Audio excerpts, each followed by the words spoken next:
Aleyküm, hürmetli ekran aldaki görülmeler, tomoshabinlar. Biz hozir atağlı kültür cho'qinimiz Turan Afadini taklif qilaylik.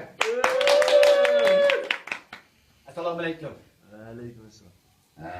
Masalan siz bu ingliz tili so'zlayotgani xil uzun yil bo'ldi-ku. Ha, shunda. Masalan masalan qaranchilar ingliz so'zlab qadrlaydi. Masalan, "Navadingu, yo'qotdingu, ha, nishbatali." Free burger day. Travis kept her from the man. We can forget the burger too. Masalan, Qashqarliklar ingliz so'zlab qolsa.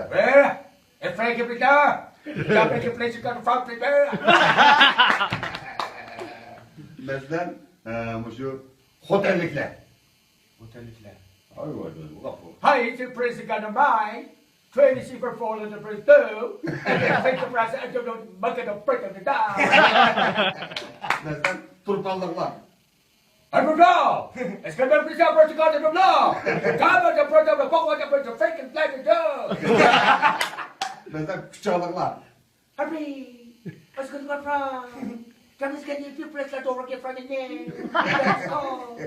Masalan, ürümçiliklar. Prefer Jonas to prefer.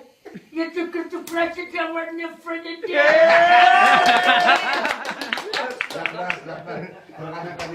Rahmat.